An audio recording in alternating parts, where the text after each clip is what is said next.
Código de Processo Civil, promulgado em 2015, entrou em vigor em 1º de janeiro de 2016. Completou, portanto, 5 anos de vigência em 1º de janeiro de 2021.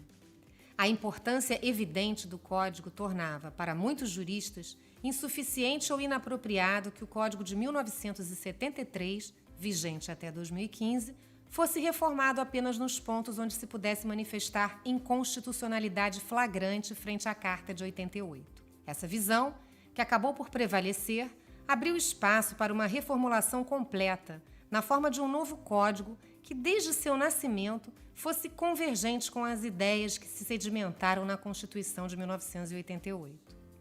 Completados 5 anos de sua vigência, entendemos que é tempo de se empreender uma avaliação da efetiva transformação que a mudança legislativa foi capaz de produzir.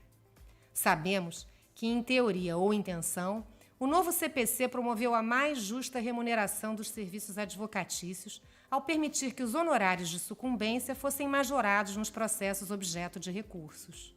Sabemos também que o novo Código fortaleceu e expandiu a possibilidade de emprego dos mecanismos de mediação e arbitragem, com o intuito de descongestionar os tribunais e de promover o maior envolvimento das partes na solução dos conflitos. Cumpre agora avaliar se esses objetivos foram alcançados como pretendido e, em caso negativo, perguntarmos-nos sobre as razões que tenham impedido o seu atingimento.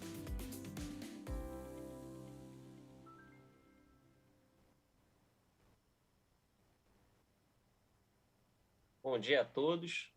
Dando sequência aqui ao 41º Congresso Internacional da ABPI. This new session of the 41st ABPI Congress, it is a pleasure to address you. I'm Ricardo Nunes, a partner in Daniel Law Lawyers. Painel é composto pelo desembargador This panel is made up by Judge Enrique Figueira, the President of the Court of Justice in Rio de Janeiro, Marcelo Tavares, Eliana Pantoja, and our discussant. Our purpose here today, as you know, is to discuss the 5 years of the new CPC and to discuss the impact for intellectual property. The idea is that each participant will make each speaker will make a presentation so that there can be a discussion between them afterwards with the participation of our discussant, and in order that in the end we can have questions from the audience. So please send in your questions on the chat box so that we can address them. I have spoken to our lecturer, Judge Enrique, who has been I have been frequently asked to mediate panels here at ABPI. They're very generous, but I am also brief in introduction, in conclusion, and I try not to interfere. So I would like to introduce our first lecturer, and later on I will do this with the other speakers. Our first lecturer, Judge Enrique Figueira, dispenses with introductions, but I would like to stress that he has a degree from the University of Rio de Janeiro, as myself and the other lecturers, except for José Mauro, who's from São Paulo. So the University of the State of Rio de Janeiro, so-called UERJ, is very well represented in this panel, which is very fortunate. Judge Enrique was a lawyer for 10 years before he became a judge in 1988. He was promoted several times, always for merit, to the position of the kind of judge he is currently, and he was elected the president of the Court of Justice for 2021 and 2022. He is also a Botafogo soccer club supporter. You have the floor, please.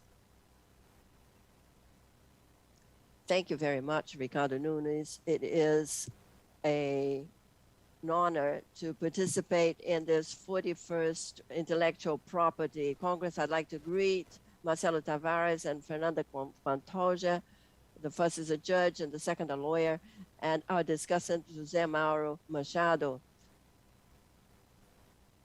Of the topic that was proposed to me for 5 years of the Civil Procedure Code, we bring many technological changes that have led to a revolution in many areas, in the court system included. Those who are less than 20 cannot think of these changes.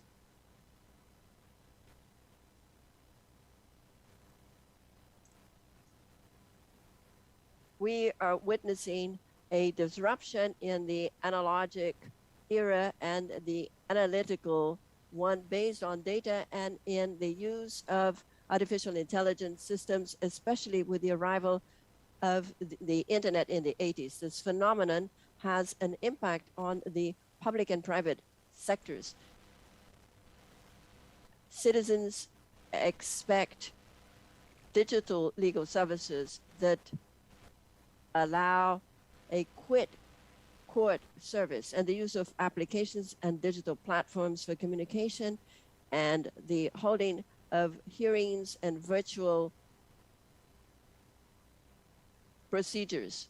These are expectations which are now a reality. The Court of Justice of Rio de Janeiro, in following digital evolution, has made available an application with all of the services of the portal, or will do so as of September.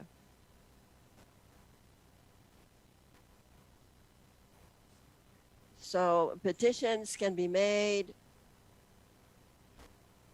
and hearings on this application, which we call Digital Office, and access the content of decisions and receive notifications and so on. Lawyers can make searches, and this is part of the public policy, the project Nucleus 4.0. And the Court of Justice of Rio de Janeiro has the purpose of bringing about technological innovation, and by means of resolutions 385 and 398, the Council has updated or has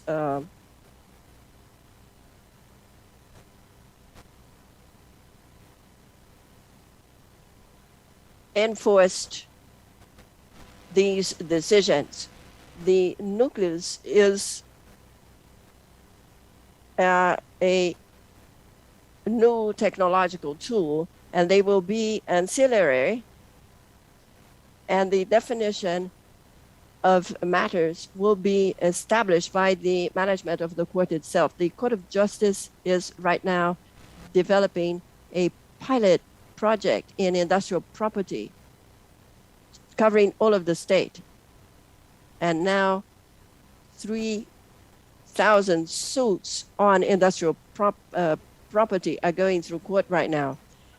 The Nucleus 4.0 will be considered virtual tools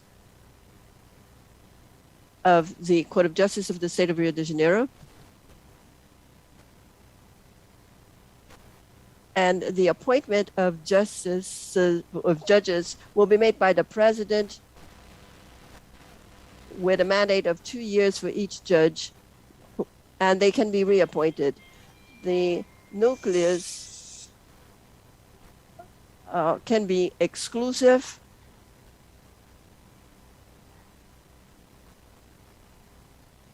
depending the number of suits. The defendants, when filing a suit, the suit will be sent to a court, but the judgment can be made by the nucleus, and the defendant can oppose to this procedure. In this case, the suit will be sent to the court where it was assigned, and if he agrees everything that is necessary will be done virtually, including the contacts with the lawyers and judges.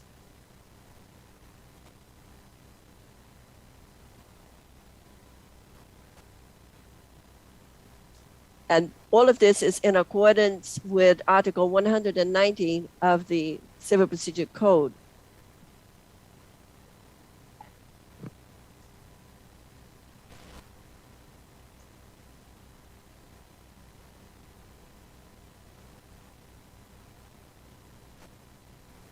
The Center of Intelligence of the Court of Justice will assess every 12 months the need to reconsider the territorial spread and monitor how this nucleus is working. If the number of judges is to be increased, if it is fulfilling its purpose, all of this assessment is made by the Center of Intelligence of the court, and the necessary measures will be taken to increase or decrease the number.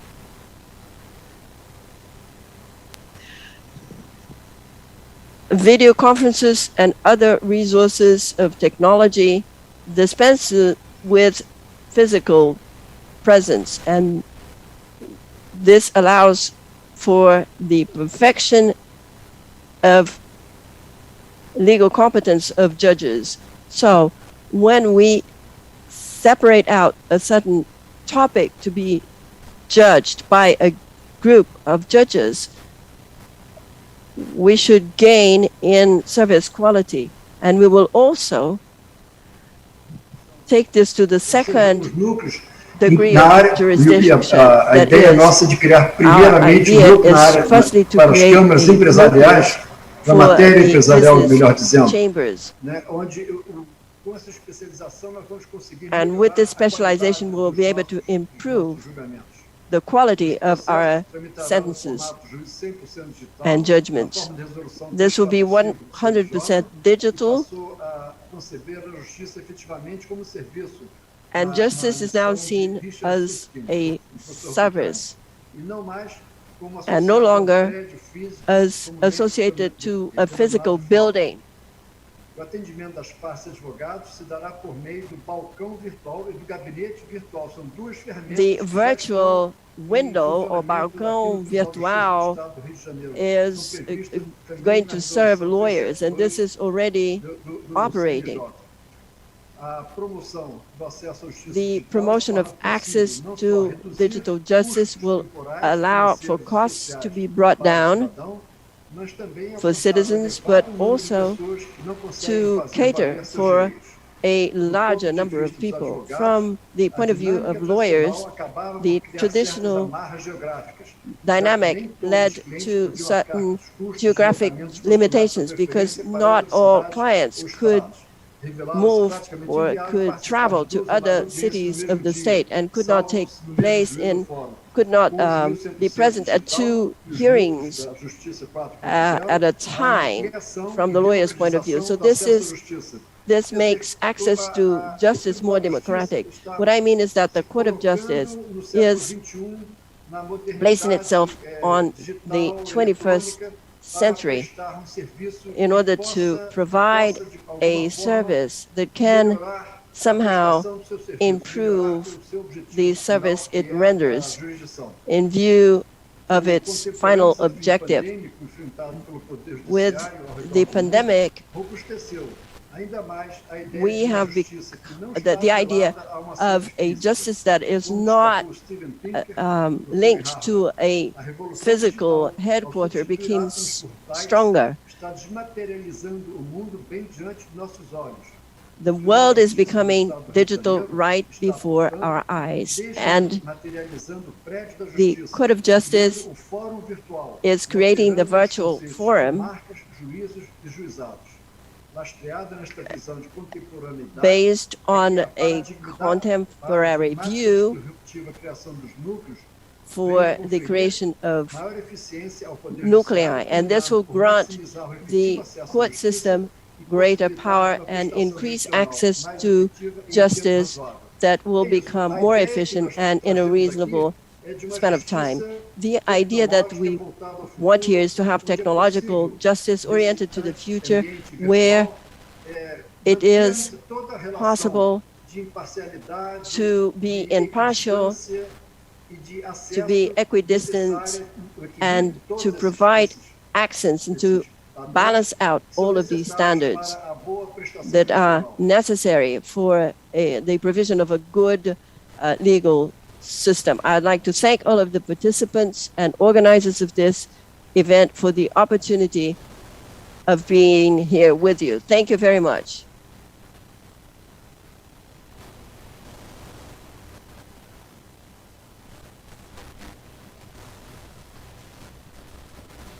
Thank you very much for your speech. I am sure that the rendering of legal services in the state of Rio de Janeiro will become even better in time. So next, I'd like to introduce to you our second lecturer, Dr. Ana Pantoja, who is a lawyer and partner of the office Tavares and Lawyers. She has a PhD from the University of the State of Rio de Janeiro and has also studied in Cambridge and is also a professor at the Pontifical Catholic University of Rio de Janeiro. You have the floor, Fernanda. Good morning. It is a great pleasure to be here. As opposed to Ricardo, this is my first, and it is a great pleasure to be here at this panel.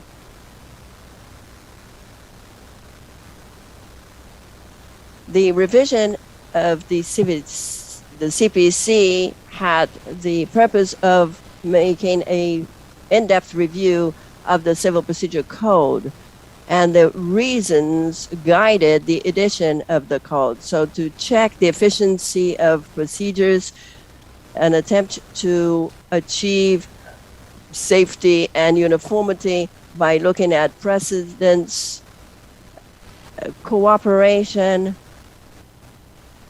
especially arrangements between the parties to make an agreement. So the idea is to make a review of the last 5 years and to think that if all of these changes, or most of them, have really taken place in practice and if the goals have been achieved. And I believe that many of them have not yet been successful. And I think that for two reasons. The first one, because many of these legislative choices were not preceded by statistical surveys. They were bets or a shot in the dark. Let's change this and see if it solves it. So move the hearing to the beginning of the procedure to encourage negotiation. Suppress the first degree judge to make the procedure more agile. Make a list of decisions regarding appeals to reduce the number of appeals. In some cases, even this being a shot in the dark, the decision was rightly made, but not in all cases. And the second reason for which it seems to me that these changes have not been fully implemented yet, it's because they call for time. Many of them depend on a cultural change, the introduction of new paradigms, and for that 5 years is a short span of time. Many of the innovations have not been fully used, like procedural conventions, merit judgments, and we know that the cases of IP violations of trademarks, for instance, are a very fertile area, especially for urgent procedures, because irreparable damages can be made and they call for a quick legal response. But this kind of procedure can be very useful in cases where emergency is not easily proven. So you just have to look at the precedence or the lack of precedence that shows that these tools are not used. And going back to what Judge Enrique had said, the most relevant changes take place in a gradual and slow manner. The introduction of technologies which were assured that services have been well rendered were already a change in course. In 2009, 3 years after the law, which was a landmark, 11% of the new procedures in a universe of 25 million were already digital. 10 years later, in 2018, before the pandemic, this was already as high as 85% of the 30 million suits. So if it were not for this advanced stage of digital technology, it would have been very difficult to adjust the court system and ours to the limitations imposed by isolation. And the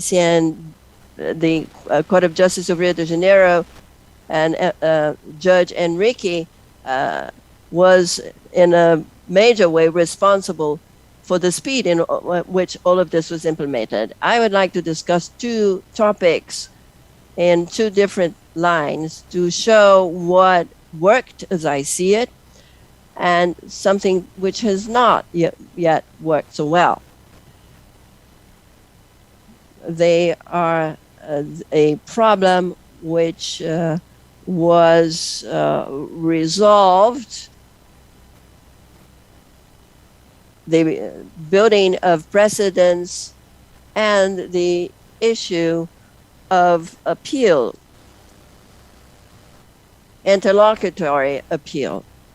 So I am going to start not just in my experience as a lawyer in litigation, but also the data from courts, so that this is just not subject to subjective views. So starting with the interlocutory appeal, we know that one of the major changes of the system was the adoption of a list of decisions and leaving appeals to the end of the suit. This was a fundamental change, and it was very praised at the time because it catered for one of our most serious problems, which was not the number of appeals, but the number of opportunities for filing an appeal. So there used to be an open cause for interlocutory appeal, and we used to resort to that as lawyers to justify the pertinence of appeals. So this review of the code has restricted this. And the first comment I'd like to say is that this list is not as restricted as we thought at first. A comparison used to be made by the list and the CPC of 1939, which was also very restrictive. But if we are to compare the 2015 list, it is much more restrictive than 1939. If we compare to 1973, although we don't have an open clause in our current code, it considers cases which were of a different kind of appeal in the previous version. And the third reason for this caveat is that in practice, the 2015 list contemplates most of the decisions which are often appealed against. And there's research that proves that. Like intervention of third parties is often reversed, as well as other tools. And together, they account for 90% of the most common cases of interlocutory appeal, and they are in the 2015 list. But there was one decision which is a very frequent one and relevant, and that was not in this list, which was that of competence. Because of that, the doctrine and precedent started to diverge as to the interpretation of the list. There were three positions. One, that the list would have to be impository. The second position, that the list would be a mere example. And the third position, that would admit an analogic interpretation. We know that the technique of analogy is restrictive and cannot be applied to all cases. So it is a technique which was used for repetitive judgments. And Minister Nancy Reagan, who's followed by most, insisted on the idea of admitting a position of interlocutory appeal when there is urgency, which is the case of competence. And examples were made with other kinds of decisions, like those concerning the secrecy of justice, the concession of a search and research. So overall speaking, this thesis was very criticized. What was said was that it was going to reopen the door for filing of appeals. And so all of those objectives of speed and agility, which was a previous objective, would come to nothing.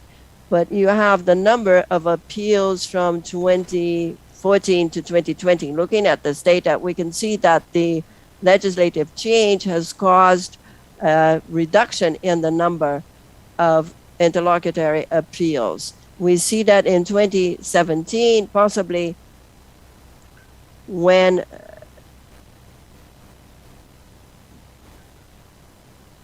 the appeals fell the most. So the purpose of the reform was achieved as to the speed and the reduction of the number of appeals. And we can see that there's this thesis from 2018, and as opposed to what was said, the adoption of this thesis did not open the door for more appeals. It stopped falling drastically, but it still fell in comparison to the previous numbers, and this should be noted. And we can also ask another question. May you change the slide, please? Thank you. Does the reduction in interlocutory appeals is followed by the use of other kinds of appeals? We see that there was an increase after 2018, but clearly this was not in the same proportion as the fall of the number of appeals. And in practice, most of the cases that matter were treated this way. And the Superior Court of Justice, 2 years later, established several cases by its decision in which interlocutory appeals are pertinent or not, and they are clearly defined. And this situation of a fear of legal insecurity is very much mitigated. So it seems to me that the changes in interlocutory appeals, as opposed to what we could think at first, was successful, at least for reducing the number of appeals and making the system more efficient. But the process was not simplified. If you have a suit, you can have an appeal according to 2015, the 2015 list, and in several other occasions. So it is not simple. At the other end, there's a change which is still in course with many failures in its application. We have the precedent system, or binding decisional procedures. We know that the binding element as applied to procedures was not something new. It was the climax of a legislative process with different pieces of legislation that were passed. The novelty was the creation of a microsystem that precedents has to be kept whole, and there was a series of rules to assure the adequate application of precedents. Modulation, overcoming, there's a list of binding precedents. The adoption of the microsystem is, for the most part, considered to be necessary, useful, and convenient because it assures the consistency and equal treatment of equal cases. It assures the efficiency of court systems, not just because the court system does not to pass new judgment of same cases, but in interpreting these problems, new cases will not be filed. So this is already a reality. We're living through a phase which is basically that of building of precedents in different kinds. In the current scenario, there is a lot of room for establishing theses about different matters regarding IP. One important precedent was Theme 950 decided upon by the SDJ, which defined the competence of registration that should be made at a state or federal level. Of course, this decision can be criticized, but it was important because it defined a problem which was controversial. There are other also binding procedural issues, which is the damage for material violation. Is it assumed or not? Another one, the need for a search. And there was a decision by Mr. Delise, which is very criticized and commented upon. So there should be a binding precedent about this matter too. And finally, to give you a last example, there's the INPI opinions. There are several positions, and it is a definition that leads to different consequences. So in the precedent system, it had an impact on the legal abilities of lawyers. We need to know what are the consolidated decisions and risks that they bring to us, and we need to know more than that to use these mechanisms in our favor.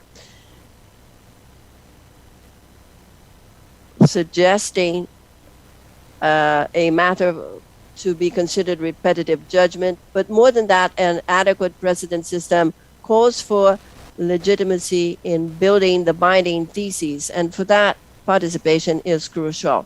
If all of the decisions have to be made based on contradictory issues, let alone those that will have a binding character.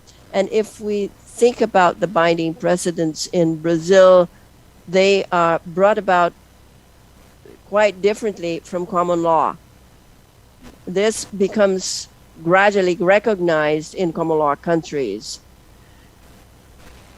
And the historical case leads to a precedence. Here in Brazil, this is previously decided upon by the law, together with the instruments that will lead to a precedence. So we know beforehand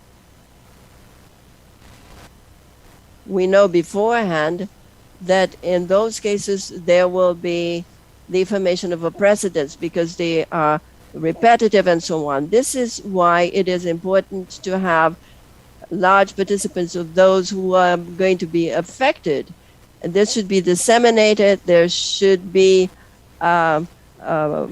production of argumentation. But today,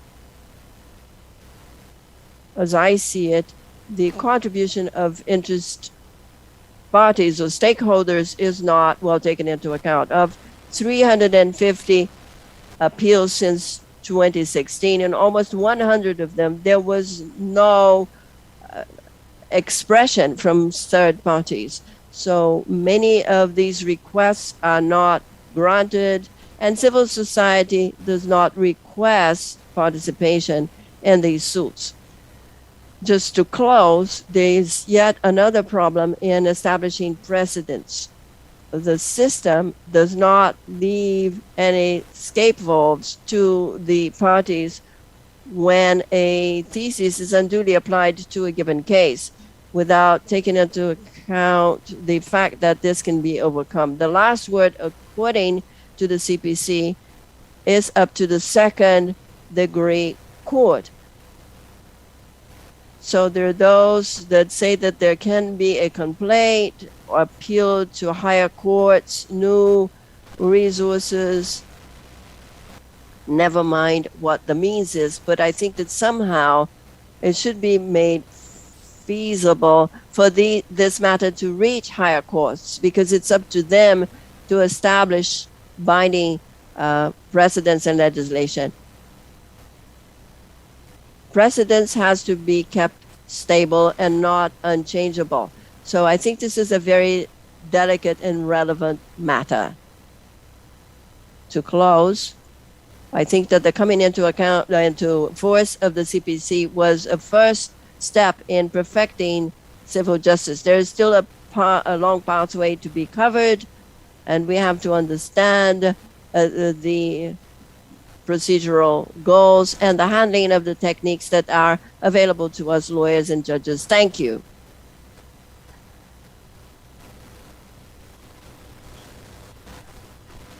Thank you for your brilliant presentation, for bringing data on the matter.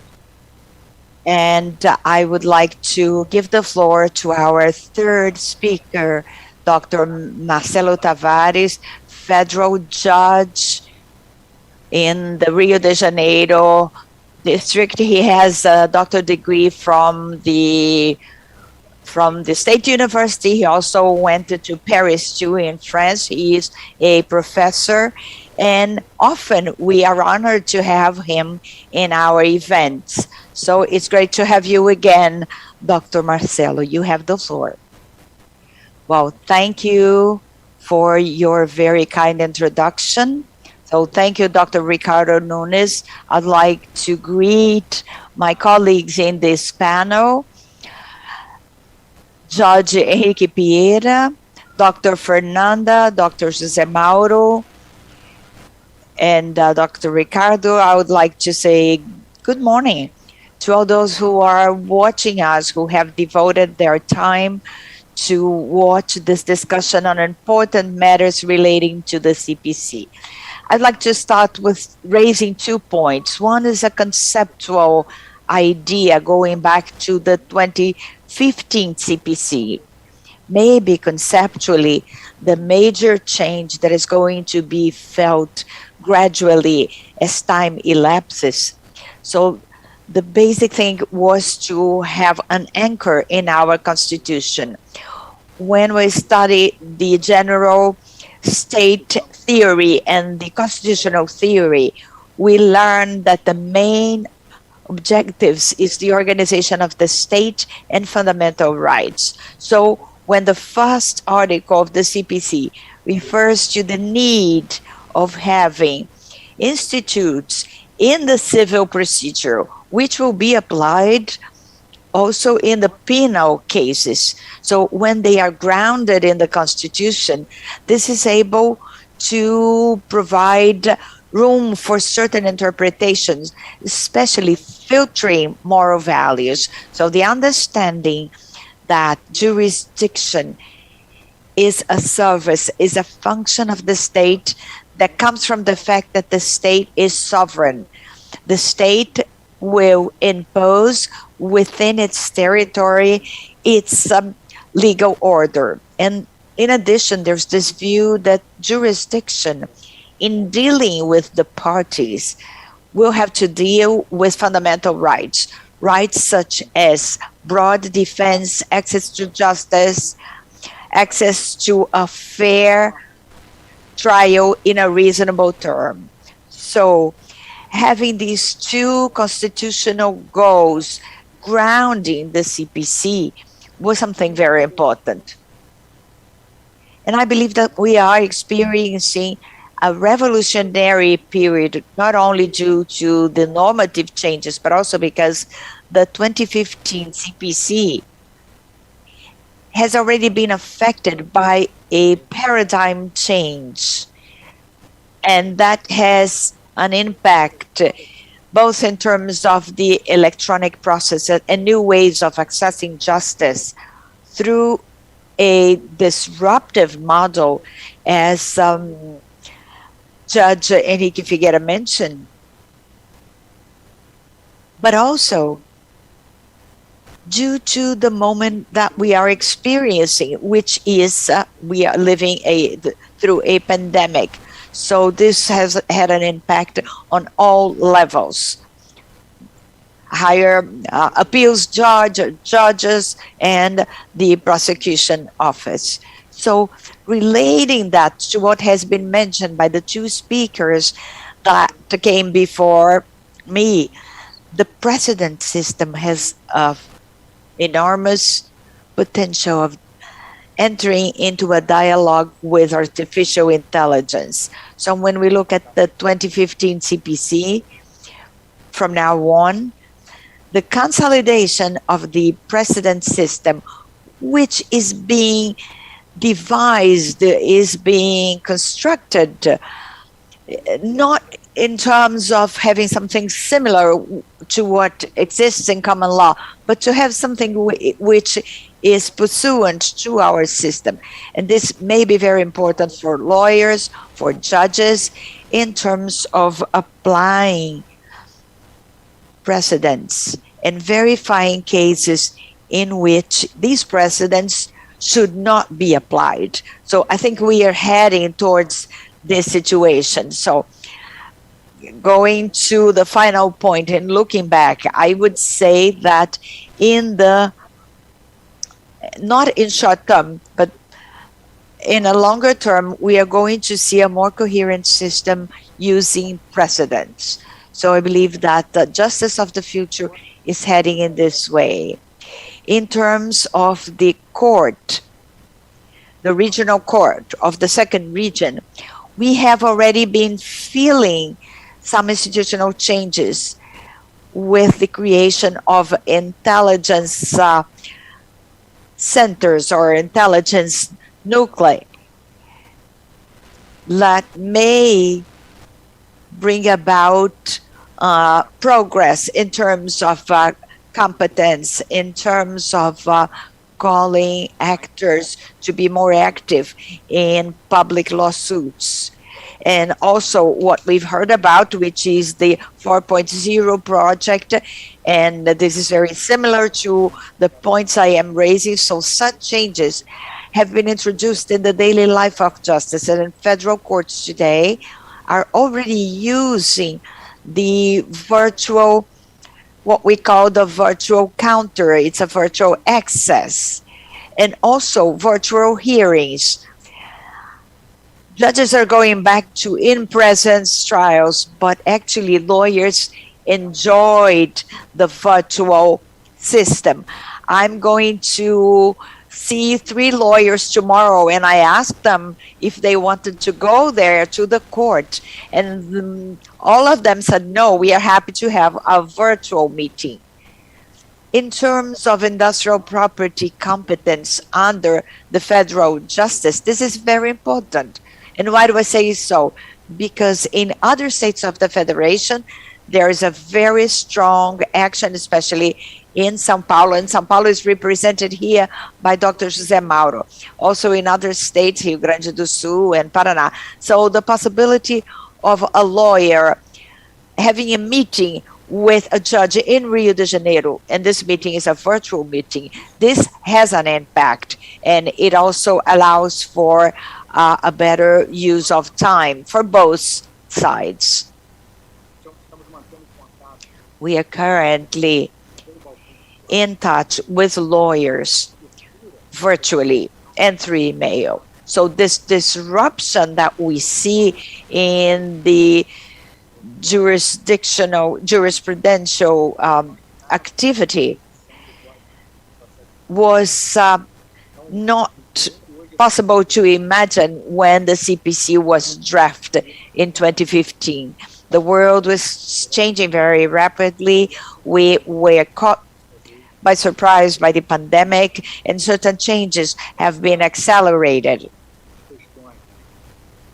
So both in terms of the development of the electronic process, the electronic access, no longer a physical access, the use of precedents for having uniform decisions.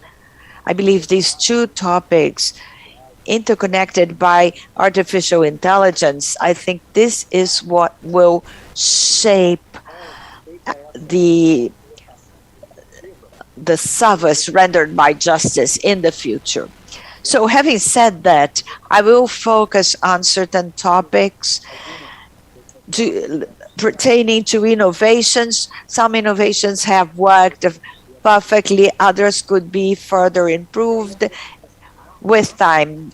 The court of the second region, the federal court of the second division, has 4 districts devoted to IP according to law 9279, and this has brought about an impact in jurisprudence of our court in the second region, and it allowed for the fact that lawyers from other areas decided and preferred to work here than in other districts. So the existence of specialized districts and specialized chambers accounted for the fact that lawyers could be better prepared, could engage in a dialogue with important institutions such as ABPI and the Brazilian PTO, and much is done in terms of improving the service. From the part of our court, there was a trend to stabilize jurisprudence on industrial property to such an extent that I was in a presentation 2 years ago, and 90% of IP activities involving the federal justice are in demand in Rio de Janeiro. So this is very impressive. So the fact that judges could be properly trained and the precedents could go through the system of uniformization has allowed for those who act here, those who work here, they know how important it is, the trial level.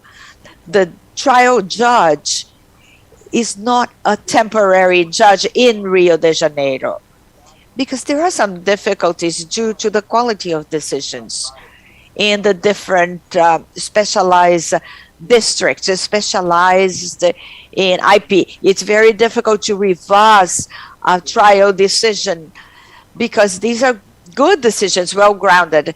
So I've heard more than once by lawyers, from lawyers, that this specialization of courts at the trial level and the appeals level has led to a better organization, to a better use of time, and the shaping of certain patterns of decisions under the CPC. So I think this was very positive for our court in the second region. It is true that this specialization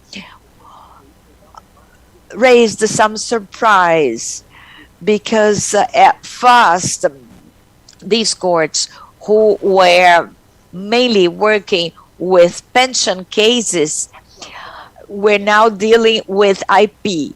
And the situation is even more diversified in terms of our court because the two specialized chambers are specialized in pensions, IP, and there is still another area. So whenever and penal cases also come to our court when we have large operations at stake. For example, there are many we have many cases related to the corruption cases known as the car wash. But our court is doing fine, and we have sometimes to rely on other judges that support us. So just to give you an idea of the benefit that this has brought, this specialization, let me just tell you that I am the judge. I am the second judge that has been in a court devoted to pension for less time.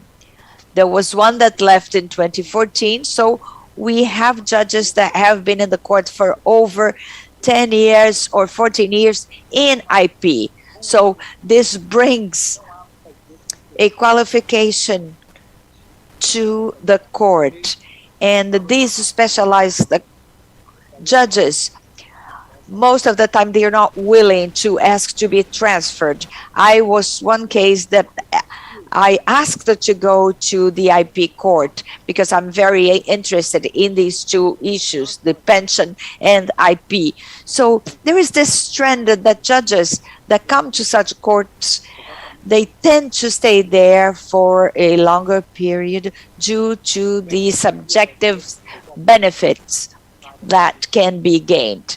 I've already mentioned the use of new technologies. The court is well advanced in terms of the organization of its intelligence center and also in terms of the 4.0 project.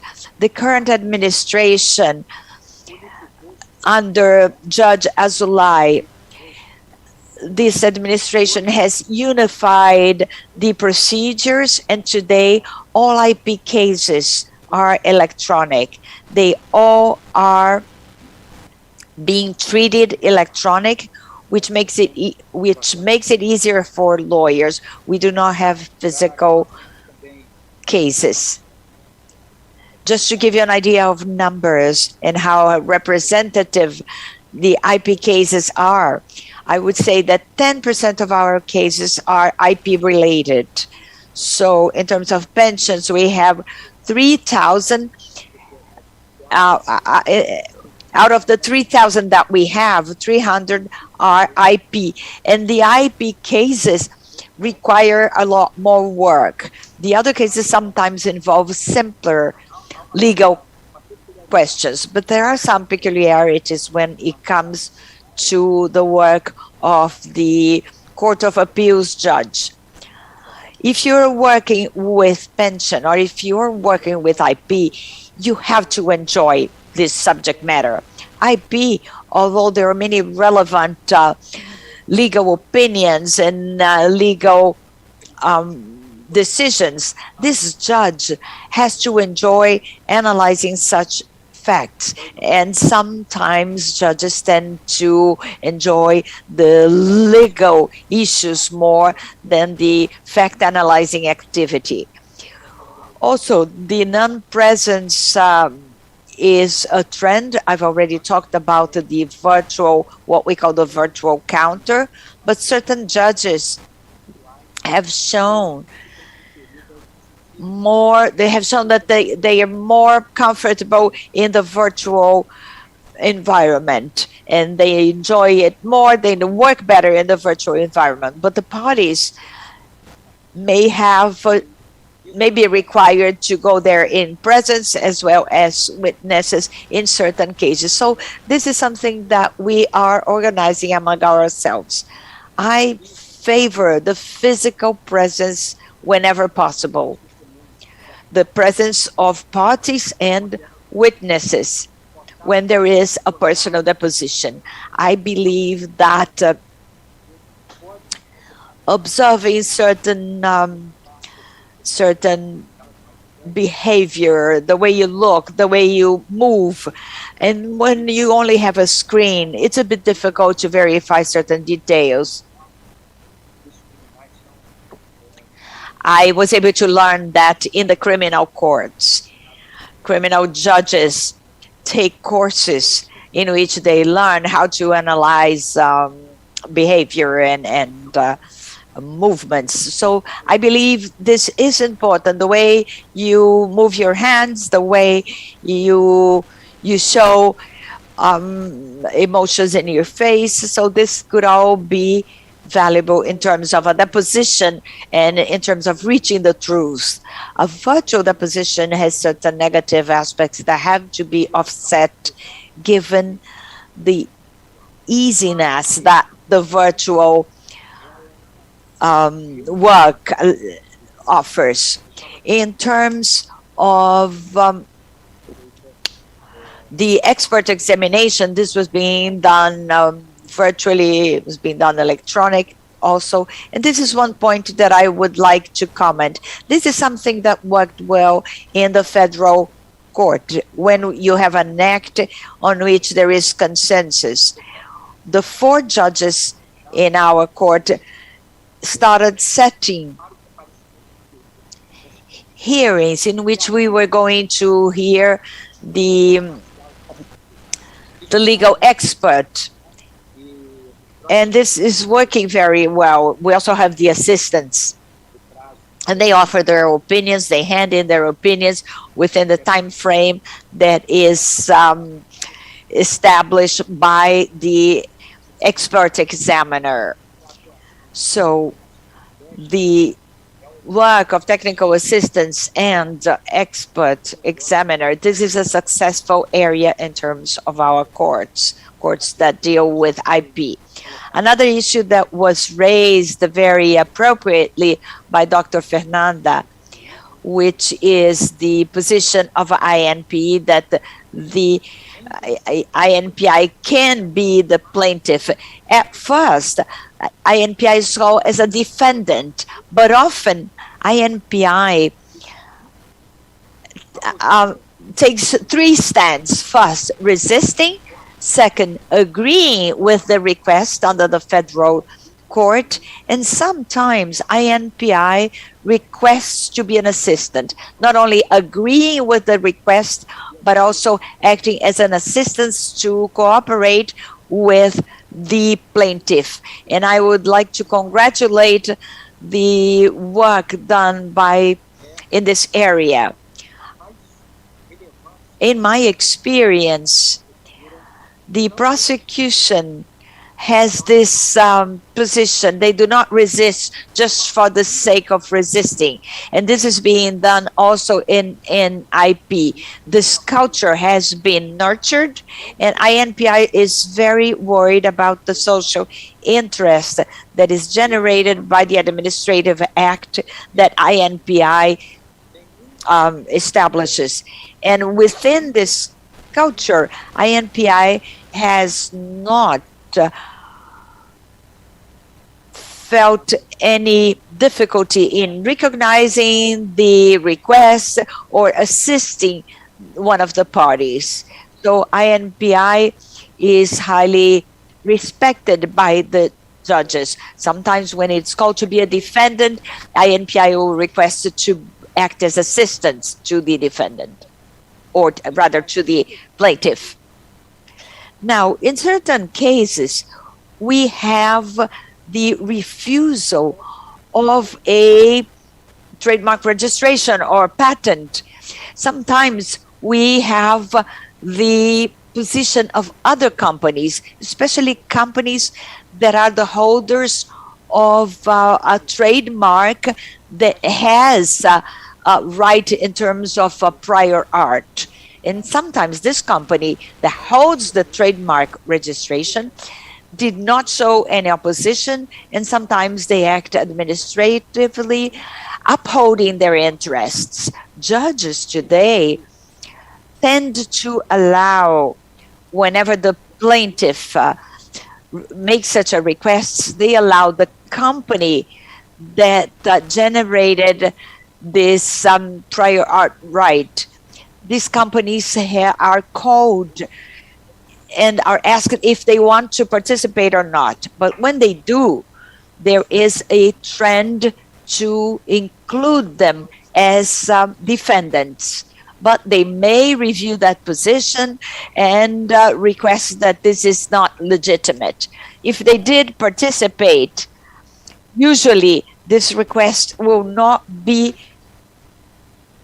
allowed. But sometimes there is a request for registration and the company is included as a defendant and has to hire a lawyer. So when they are not participating actively in the administrative aspect, they can be summoned. And if they decide not to participate in the process, they are not included in the case as defendant, but they have had the right to manifest their position. So in the future, they may not claim that they were unaware of the existing situation and ask that the lawsuit be dismissed. This is also an understanding that is gaining more support. And INPI also acts as an intervening party, and I've mentioned in terms of one special appeal that this can happen, particularly in administrative cases. INPI is not aware of the situations. For example, a industrial design can be granted without having the full knowledge of all the material aspects. So INPI can claim that they should not be defendants because this is up to the plaintiff, and they may act as assistants. Also, amicus curiae. I don't know if this has happened. There is a provision for the federal justice to allow amicus curiae, but often this situation can bring important elements for the state court. I don't know whether this is being relevant. The use of the amicus curiae, so the intervention of third parties once the new CPC has been established. In terms of procedural aspects, we have a schedule which is set once the expert examination takes place. But there are other issues in terms of the federal justice. And I would like lawyers to think more about this point. And why do I say that? Because often the parties do not fully understand what can be proposed. What often happens at the federal court is that one party will propose a procedural business, but the other party is not aware of that, and it has not been included in the contract. It's not contemplated in the contract. But even when it has been contemplated in the contract, INPI did not participate. So all parties should be aware and should receive proper communication. And therefore, such a mechanism is not usually practiced. The consensual choice of examiners, technical examiners, happens, but it's not very common. And I believe that lawyers should invest more on that. We have excellent expert examiners, and they are deemed to be impartial by many important law firms in the area of IP. So it's important to reach a consensus and present a name that is accepted by both parties or all the parties. When this happened, INPI did not oppose it. So the view that I can give to you is that as a rule, INPI does not oppose a name that is the result of a consensual decision. And in terms of the consensual pretrial procedures, I believe that this has a potential to work, but again, it's not what we see in practice. It's not normally done. Dr. Fernanda mentioned the interlocutory relief and the relief based on prima facie evidence. And I would like to mention that we haven't seen the this relief being asked with a simpler petition in which the interlocutory relief is asked. As from 2015, in the court that I work, in the district that I work, I have only seen one case, and the initial petition was not even that. There was an initial petition, it was a full petition with the final requests included, but it was highlighted that the possibility of including amendments should be considered. So I made it very clear in the decision that that case was not what Article 303 covers, but since this was requested, because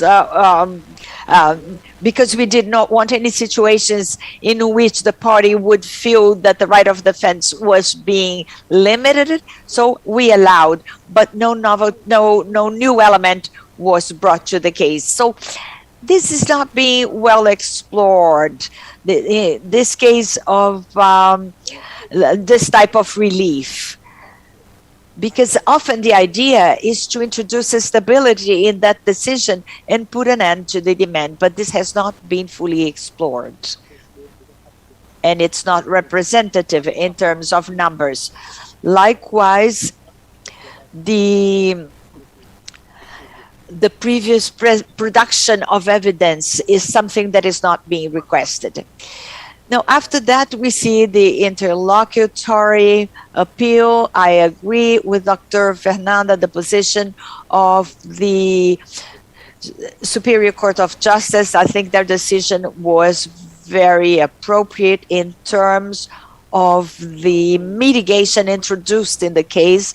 I've had certain experiences in the federal court in which in one same session there was a writ of mandamus attacking certain decisions and at the same time an interlocutory appeal. And the second chamber, as part of the second chamber accepted interlocutory appeals, but there were cases in which it was not accepted and it was dismissed and a new examination was required. I believe that this mitigation system that is requested is related to urgency. And this becomes very clear in certain cases in which competence is important. This can be seen in the code. The CPC contemplates that whenever competence is being challenged, the judge should reach a decision immediately or in an expedite way. So once a defense for preliminary incompetence is presented, the code already contemplates that in terms of the urgency. But what we've seen in the second region, the federal court second region, what we've seen is that certain interlocutory appeals are being presented in certain decisions that require another examination. So this is not a pretrial procedure. Actually, it is very focused in terms of the production of evidence. And there is a trend of the courts to refuse such cases. These issues, as they were mentioned before, they may be subject to appeals, but it's a different type of appeal. And a cost-benefit analysis should be carried out in order to determine whether this case should go to an appeals court or the interlocutory appeal should be judged. In terms of the second appeal, 500-3564, the judge took a year to reach a decision. And when I had a possibility to manifest, I said that during this time, further judgments could have been provided. So we have to see what party exactly is interested in that. When we are dealing with patents, it's not common for a federal judge to give a relief, an interlocutory relief, without the examination. So the judge will provide the relief, but the holder of the patent starts delaying the case using valid mechanisms that allow them to delay. So we have to see who exactly is interested in presenting appeals given the overall picture. And I think courts are progressing in terms of such cases so as to be able to establish a healthy precedent about this issue. The importance of establishing standards for decisions, as Professor Fernanda Pantoja already mentioned, and also the external harm that can be introduced, and this affects state judges more than the federal judges. There is the possibility of filing a lawsuit at the federal level to have an impact in the state level. So there is a trend to allow the judge, the current judge, to reach a decision.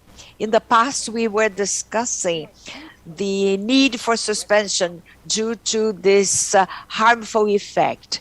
But lately, it has been a case-by-case decision, which is, I think, is positive. Out of the survey that I carried out, there are a few representative cases that I've listed in my slide. So to conclude, I would like to congratulate the Brazilian Association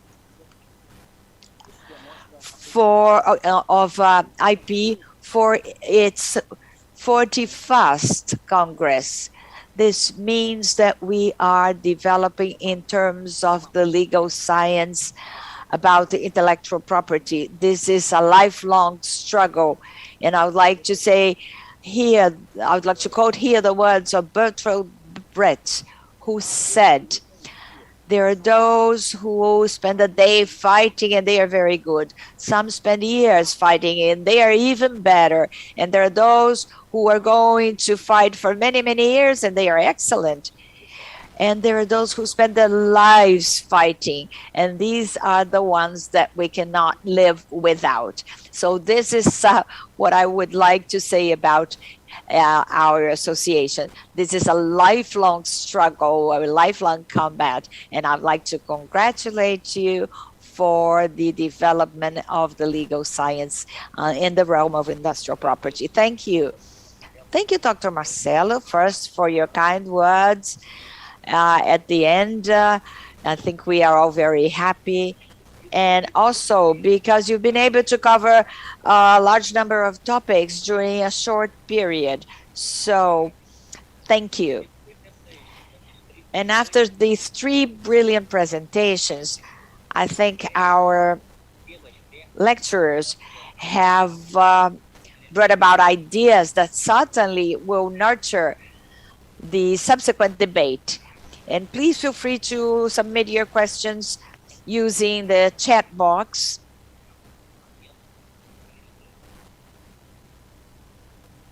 And I would like to give the floor to our moderator, Dr. José Mauro, who is a partner at the Pinheiro Neto law firm. He has a degree from the Catholic University, and he also has a master's degree from Temple University. So José Mauro, please feel free to comment the ideas that have been presented by our lecturers. And if you'd like to, if any of you have questions, please do so. And I'm going to ask a question. Given that we've discussed the creation of specialized chambers, I would like to ask José Mauro about your experience and the experience in São Paulo in terms of the IP chambers in the Court of Justice of São Paulo. I've always heard that the corporate chambers in Rio were pioneers and were an inspiration for what happened in São Paulo. So maybe now you will let us know about the experience in São Paulo and how São Paulo can be also an example to other areas. So what is your experience in terms of the federal courts in Rio? What is your experience in São Paulo? And also, I'd like to hear Judge Enrique so that we can see what benefits can be obtained. So José Mauro. Thank you very much for this kind invitation. It is an honor to be part of this panel, and I've followed attentively all of the presentations by our participants, and it is absolutely fantastic, the overview that was given to us about these 5 years of the CPC, and so much has happened. It was not just the CPC, there was a pandemic, and at the same time, digitalization of the court system, which is quite a challenge in itself. So before answering your question, I will allow myself to make very brief comments to the presentations, which were so interesting. To Judge Enrique, I would like very emphatically to congratulate him for the initiative. This kind of initiative that we see of virtual justice is something that we are very proud of. This is catering for the requests of the population and to provide access to justice. This is people who no longer have to miss out a day's work. It is providing lawyers with more work and lowering the costs of the justice service provision. So congratulations for this initiative. This is really something that we would like to see more often in public service as a role. To Professor Fernanda, I am personally enthusiastic to see a presentation based on statistics. We follow the legislative process in Brazil. We arrive at the conclusion that often things are done in good faith and goodwill, but without an empirical base, without something that shows what is the heading or the best pathway. And I think that your presentation very clearly shows what the bottlenecks are and what the problems of the code are. And your vision that 5 years are still little is absolutely right. The major discussions are getting to the higher courts now. The interlocutory appeal may be a more significant issue. And the list of 2015, like it, I think that we will see other issues being interpreted by the courts over the next years in the same manner. So I think that 5 years is still a very short time for us to conclude if the CPC change had a big impact or if it changed practices in a significant way. Amongst the things that were mentioned by you in your presentation, one that I'm very enthusiastic about is the issue of legal businesses. I think there's a big potential. We were saying that this is something that is here to bring about more agility and flexibility, but I think that the culture of the Civil Procedure Code in Brazil does not allow for this instrument to be used in a correct manner. So I quite agree with Professor Marcel. I think that we lawyers have to wonder if we're using this instrument in the right way. We have to sit at the hearing table in a more open fashion in order to choose the most adequate examiners, those that we will be able to fulfill the demands of a concrete case. And also what you said about stable decisions and not unchangeable decisions of Professor Alvin, who was my professor here in Sao Paulo. This is the other face of the coin of specialized justice, which is provided for in the law of 1996. There are only positive aspects. I will comment upon the experience in Sao Paulo, but her phrase, not unchangeable decisions, is very profound. We cannot create chambers and specialized judges that crystallize precedents in such a way that do not allow for change. This is a point of attention, but so far I think that the progress is a very positive one. And going into the cases of Sao Paulo in the year of 2021, it's our 10th University of the so-called reserve chambers here in Sao Paulo. I am enthusiastic about the Civil Procedure Code. I study it a lot, and there's a clear difference between clarity and depth of the decisions of 10 years ago and those passed now, because it is absolutely impossible to demand that a judge knows as profoundly all of the topics dealt with in commercial law or private law. When we create a chamber here in Sao Paulo, we have one for intellectual property. It's only natural that the decisions or the discussions become more highly qualified and that the decisions are of a better quality.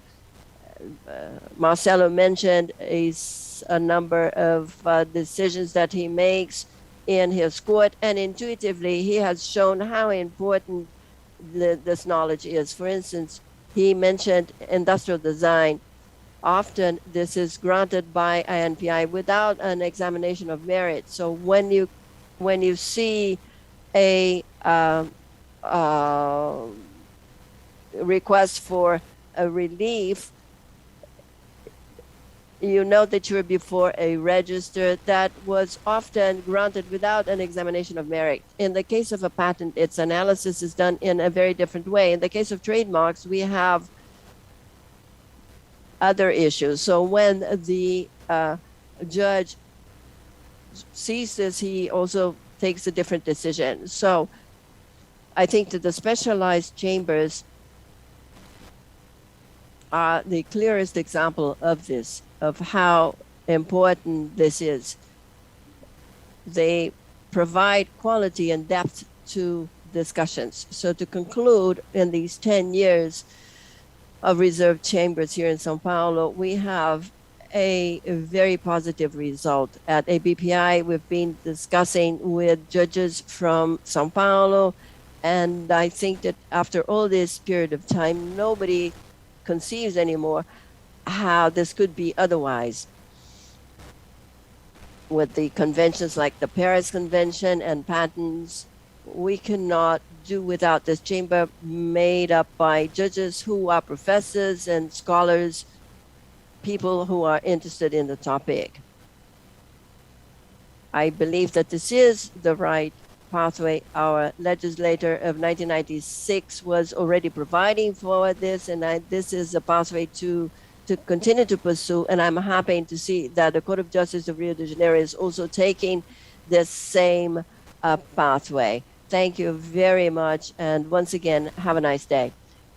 Thank you very much for speaking about all of the topics that were alluded to here and sharing the experience of Sao Paulo. I know that we have little time, but I'd like to give the floor to Judge Enrique in order to better understand the efforts that are being made for specialization of justice, what kinds of benefits are to be expected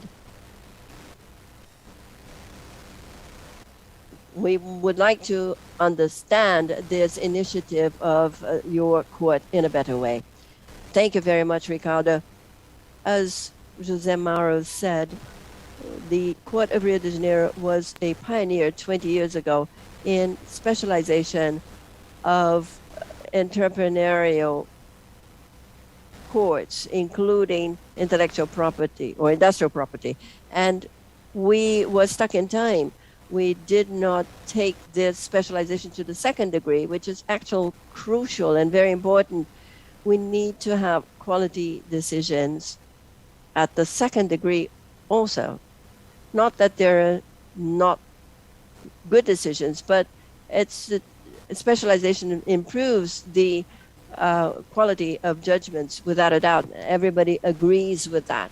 And as José Mauro said, to think about a judgment session in different topics as we judges in Rio de Janeiro think is very difficult. The proposal of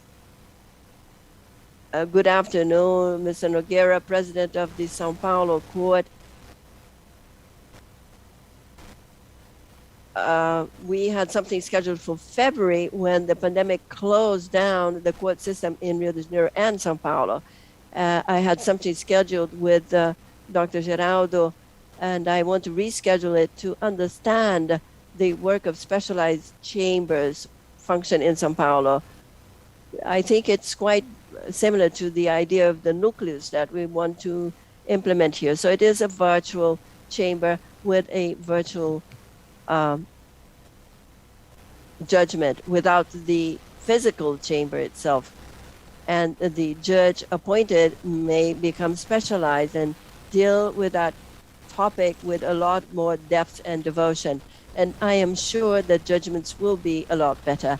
We still have, with this concept of Nucleus 4.0, in a couple of months, I hope to solve this problem and to give the Court of Justice specialized chambers. This is what we are envisaging here, Dr. Ricardo. Thank you. Thank you very much, Judge Enrique, for providing this clarification and sharing the plans of the Court of Justice in Rio de Janeiro with us regarding specialization. I know that our time is up.